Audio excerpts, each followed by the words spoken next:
Now, the Roma Wine Company of Fresno, California presents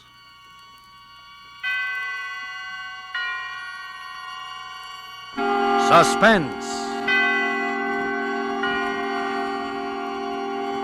Tonight, Roma Wines bring you the suspenseful play called A Guy Gets Lonely, starring Dane Clark.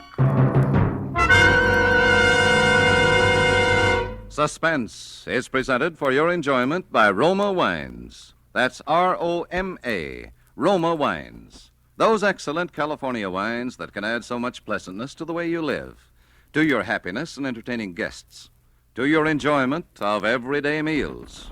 Yes, right now a glassful would be very pleasant, as Roma Wines bring you a remarkable tale of suspense. And with the drama called A Guy Gets Lonely, and with the performance of Mr. Dane Clark as Eddie Lewis, Roma Wines hope indeed to keep you in suspense.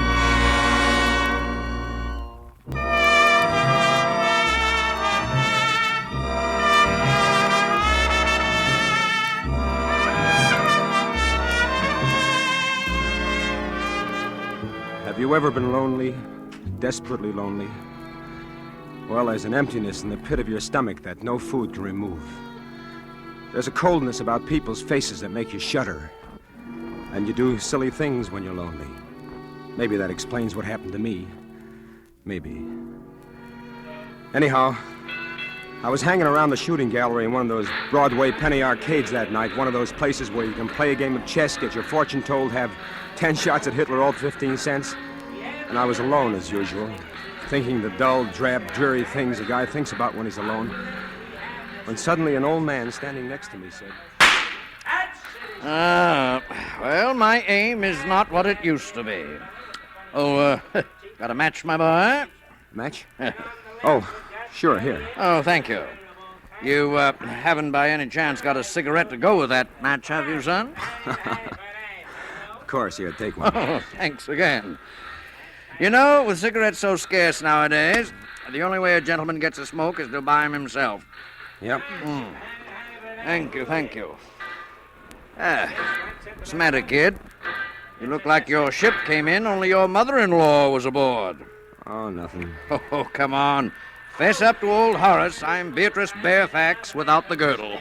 Well, I'm just fed up with this town, that's all. Oh, there's nothing wrong with this town, kid. It's like all other towns. Yeah, except the one you grew up in. Well, I suppose you're right.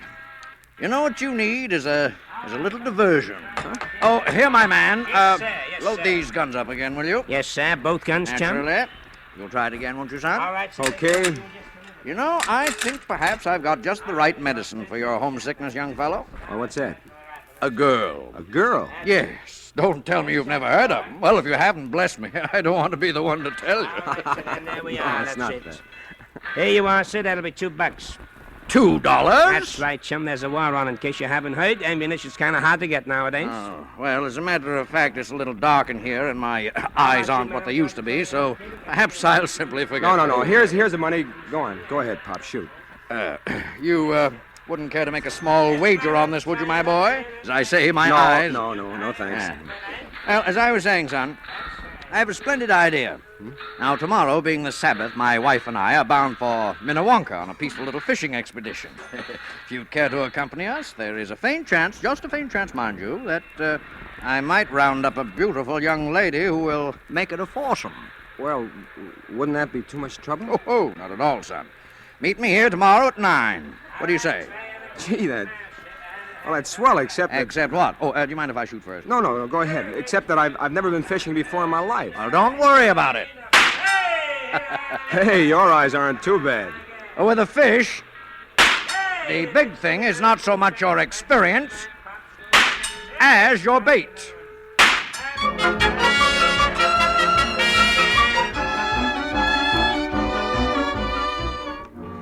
The idea of not being alone again on Sunday is what excited me. I didn't give much thought to the girl until I saw her. If you've ever seen a truly beautiful woman walking toward you, you'll know what I'm talking about. First, you see the tiny gray silhouette in the distance, and then the figure seems to spring to life. Each curve rounds into place, and finally you see the smooth oval face and the long auburn hair dancing in the breeze. And Before you know it, you're in a trance, that's all. That must have been what happened to me when I first saw Jorlie, because I don't remember much of anything until I heard myself saying, "Oh, hey, what's that?" A worm, silly. You can't fish without a worm. Do I have to? Well, of course. As captain of this boat, I promised to bring in more fish than Horace. Wow. I order you to put that worm on the hook. No, it shakes. Rather gracefully, don't you think? Kind of reminds me of a shimmy queen at a burlesque show. Oh. There. Oh. Now you did it. Easy, wasn't it?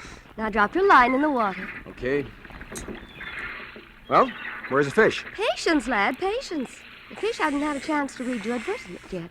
Well, if they could only see you, Jorlie, I doubt if they'd bother with my line at all. Oh, your line isn't bad, Eddie. This is so bad at all.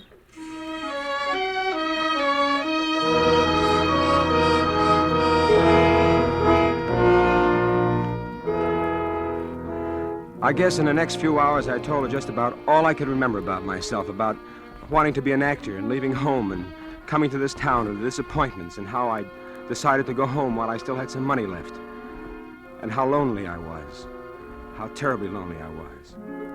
And before she left that night, she wouldn't let me take her home. I made a date for the next night. It's funny how quick you can get to feel that way about somebody when you're lonely. We met in the Astor lobby, and after we talked for a while... Well, for a slow starter, you certainly poured on in the backstretch. No, please don't laugh, Jorlie. I'm pretty serious. About what? About you. How about me? Jorlie, look. I was planning to go home today. I had the ticket in my pocket, and this morning I turned it in. Oh. Look, I still want to go home, Jorlie, but I want you to go with me. You want what? I want you to marry me. Jorlie? I heard. Well? You want an answer now? Yes. It's no, Eddie. Oh. I'm sorry.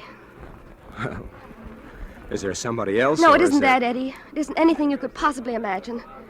It isn't even that I don't love you, because maybe I do. Jorlie! But you see, Eddie, I was going to ask you something tonight, too, and it doesn't stack up very well against what you asked me. Jorlie, what? What?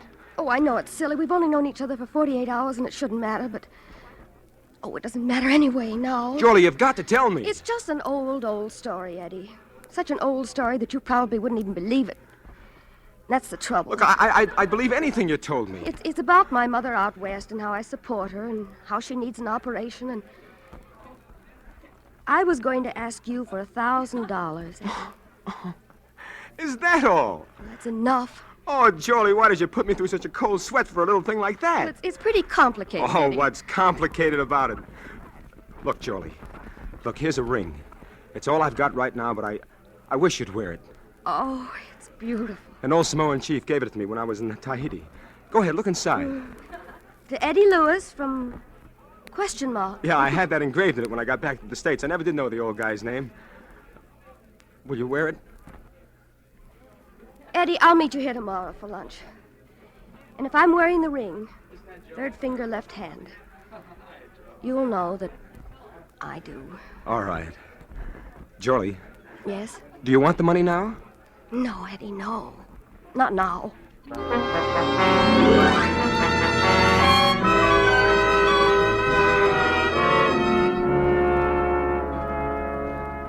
The next day I was there waiting for her, way ahead of time again, but this time she was late. After a half hour, I began to get worried. And then I began to get scared. And after a full hour had gone by and she still hadn't shown up, I was half crazy, and then I felt a hand on my arm and a voice speaking over my shoulder. You, waiting for somebody? That's right. A lady? Yeah, what about it? Would your name be, Eddie Lewis? Yes. Say, what do you know about the fact that I'm... We found your name written in lipstick on the back of a bathroom door up on the 10th floor. After it said Astor Lobby, 1 o'clock. So we, sort of put 2 and 2 together. You see, I'm from headquarters, Eddie. What? I'm a detective. Detective? Listen, if you know anything about Jorlie Andrews, I was supposed to meet her here about an hour ago, and she Would she hasn't... have been wearing this ring by any chance? Well, that's right. That's my ring. Where is she? She's down at the city morgue, Eddie. She's dead.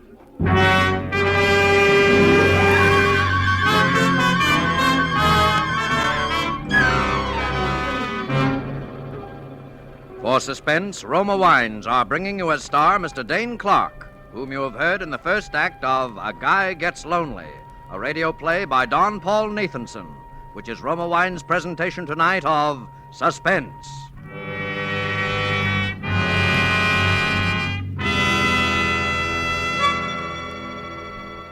Between the acts of Suspense, this is Truman Bradley for Roma Wines.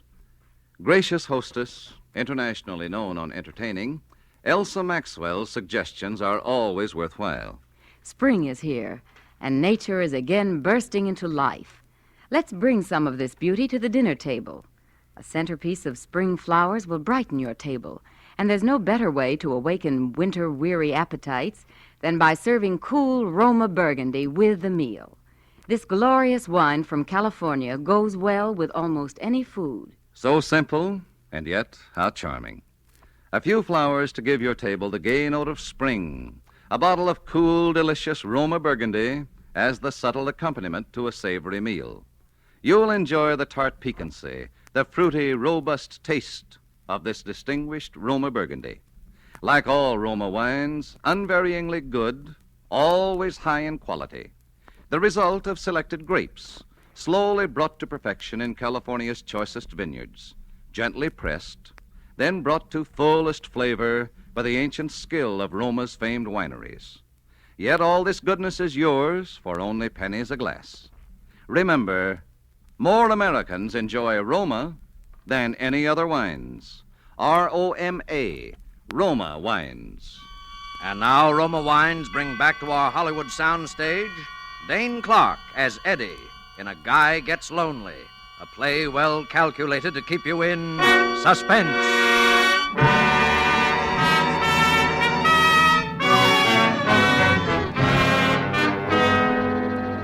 My mind was going round like a merry-go-round. Having an old moocher like Horace walk up out of a clear sky and introduce you to a girl like Jorley. Proposing to her after only 48 hours, and then having a cop come along and tell you she's dead. They took me down to headquarters, and I was there all day answering questions and trying to dope out what had happened myself.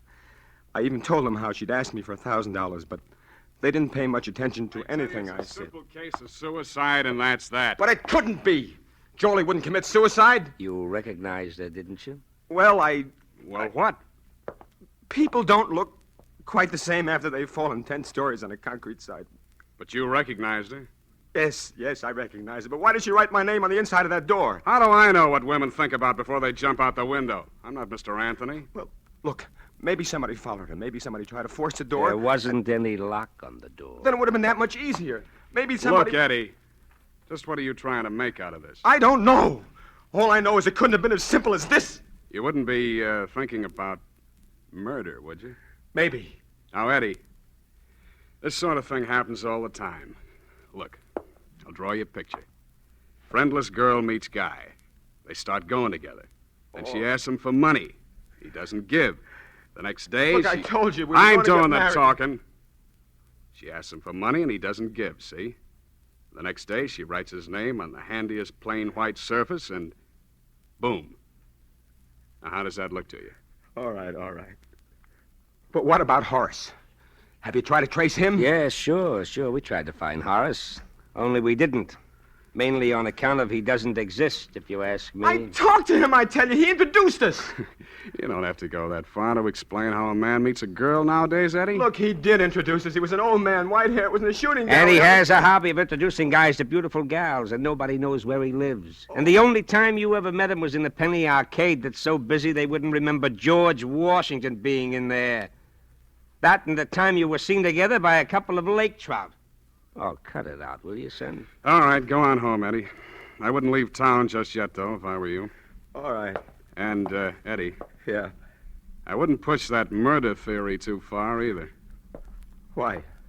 Because you know who's the only possible suspect for murder? That's right. You.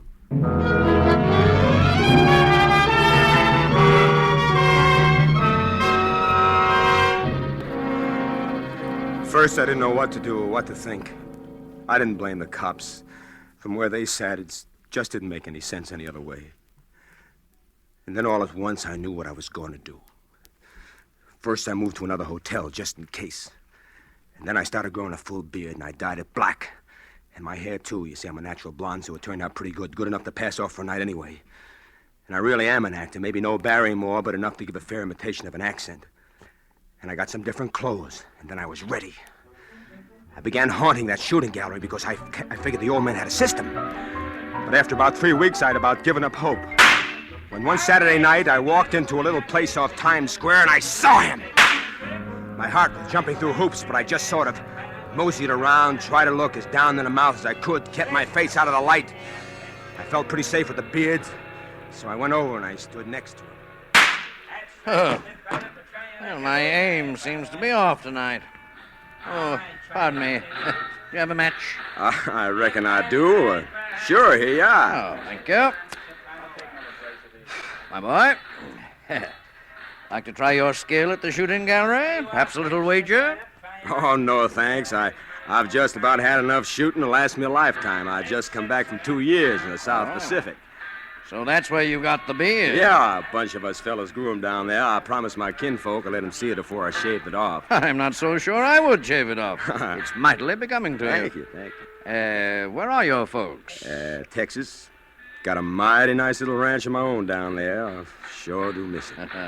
Kind of lonely, huh? Oh, you all can say that again, mister. Well, son, if you'd forgive an old man for sticking his nose in somebody's business where he's got no call to... Shucks, no. What's on your mind? I think I know just the medicine for you. Why, what's that?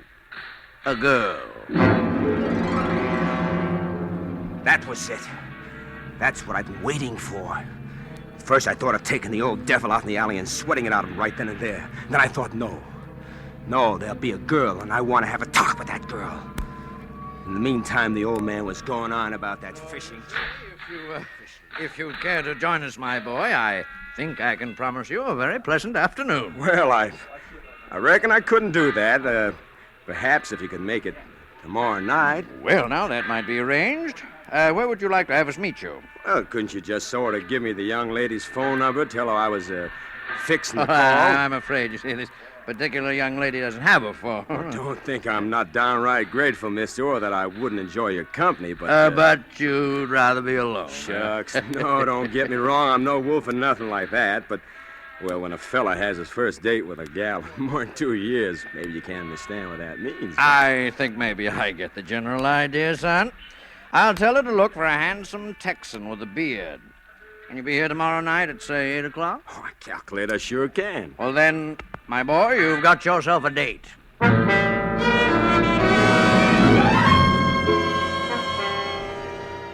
The next night I was there in plenty of time. I had plans for that girl, lots of plans. As I got around toward 8 o'clock, I kept looking toward the street entrance, but somehow I must have missed her because the next thing I knew, there was somebody standing beside me, and I heard a voice. Hello there. I'm Joyce Island. It seemed as though minutes went by before I was able to say a word. If it hadn't been dark where I was sitting, she couldn't have but helped to see that something was wrong. Because the girl was Jorley. My Jorley, who was supposed to be dead. The Jorley that I'd seen it myself at the slab at the city morgue. And somehow I managed to pull myself together and start talking. You're Johnny Farrell, aren't you? Yeah, that's right. It was sure mighty nice of you to come. Oh, that's all right. I wasn't doing anything. Is there anything in particular you'd like to do now? No, nothing in particular. I thought maybe you'd like to go dancing or something like that, Only what? Well, I discovered a terrible thing just before you got here, Miss... Ma'am. You can call me Joyce. You see, I left my wallet up in my hotel room. Oh? If you all wouldn't mind stopping by there with me for a minute while I pick it up, then we could... And I suppose while we're up there, I can look over your etchings. Oh, no, ma'am. I ain't that kind. Honest, I'm not. But if you don't want to go, it... Oh, what's the difference? Come on, let's go.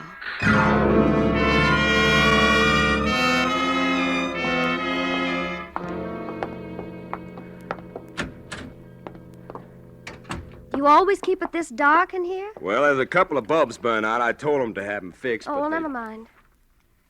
Where's that wallet? In the closet there, my other suit. Say, Joyce. Yes? Would you mind if I stepped in here and sort of slicked up a little before we went out? No. Go right ahead. I went into the bathroom and got out my razor. My plans were still the same. I excused myself a minute before we came upstairs, and I made the phone call that I'd planned to. But there was a couple of little extra flourishes to be added on now that I hadn't figured on before. First, I shaved off my beard. Then I went to work on the hair dye with some rubbing alcohol. It came out pretty easy. And I was almost ready when I heard her voice in the next room. Johnny, Yes? I think maybe I'd better go home. You mean you reckon you don't want to go out with me? Oh, well, it isn't you, Johnny, but Well, what is it? you'll think I'm crazy if I tell you. No, I won't. What is it? Well, you sort of remind me of someone. Who? Oh, just someone I used to know. Oh, but Joyce, I'm all ready to go now. Well, Only first I thought maybe we better have a little more light on the subject. I thought you said you didn't have any... Hello, Jorlie. Eddie. That's right. Eddie, I thought you... I'd never catch up with you. All right, Jorlie, all right. Give. What?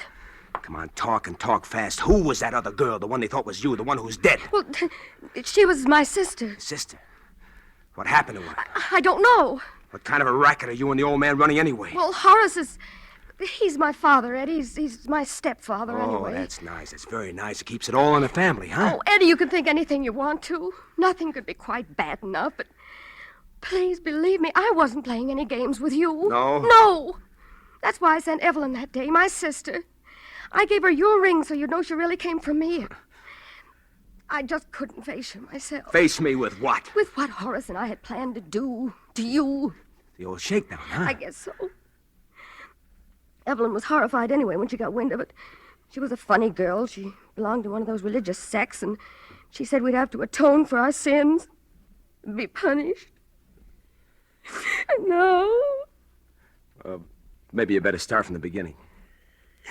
Well, that's about all. We were awfully hard up. And Mother really was sick. And I'd borrowed some money once from a man I'd met. I paid it back that time, but it gave Horace ideas.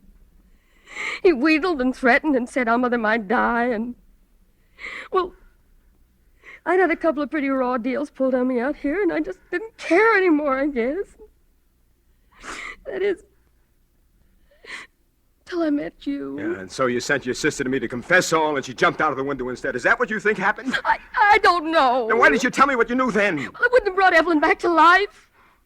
And Horace said we'd all go to prison, and... You see, Mother didn't know what was going on. It would have broken her heart. Yes, but you went right back at it again. Horace said if he'd had just a little money, he'd go away.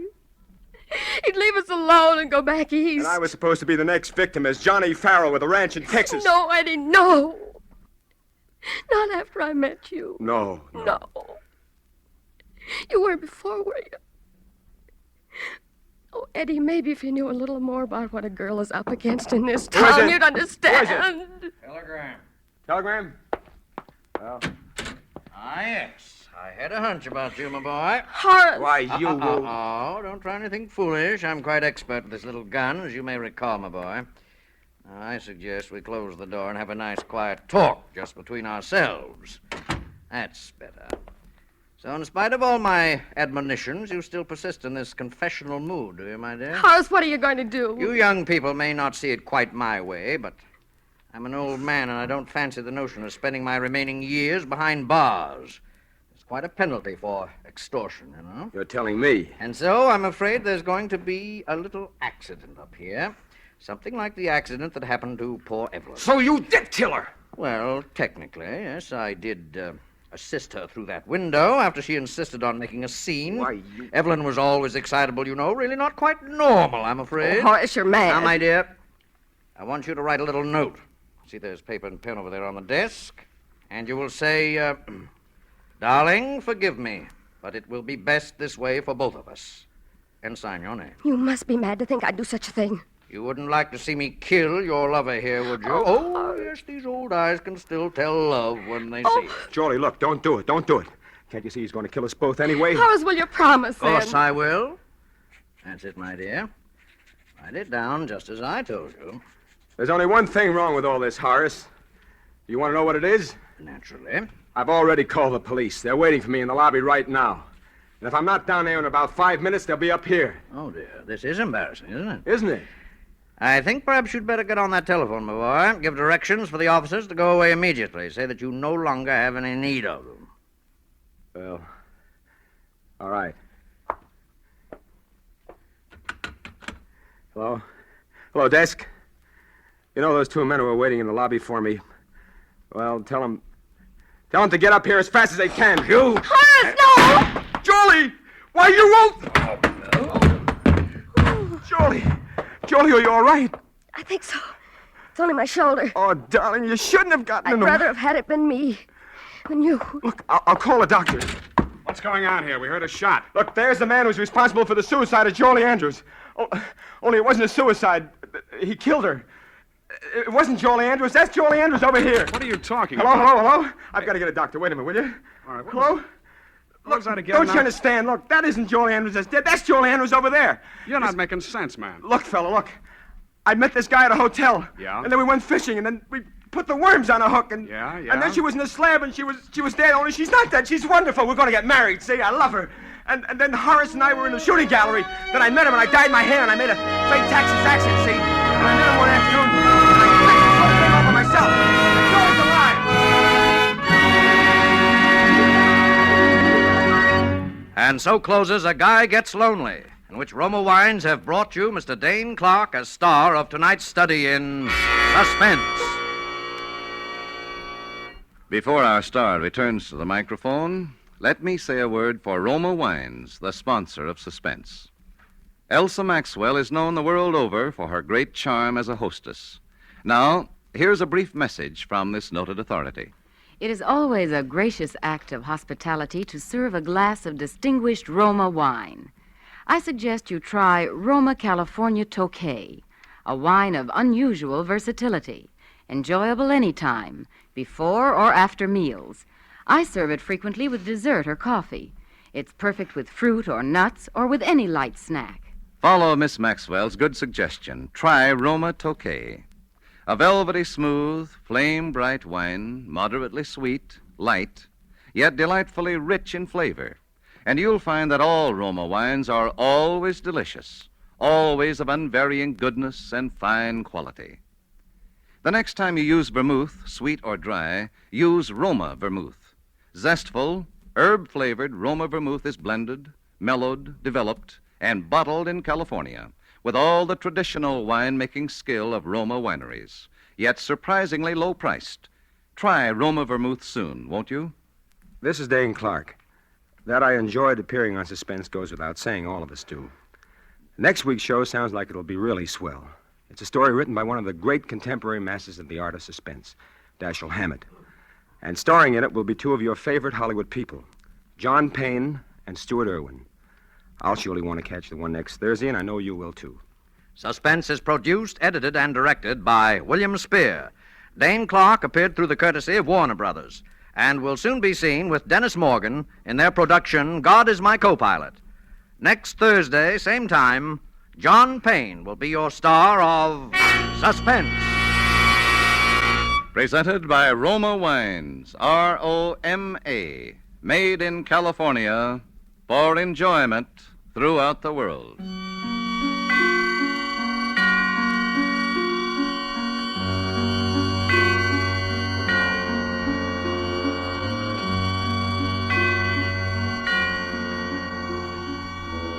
This is CBS, the Columbia Broadcasting System.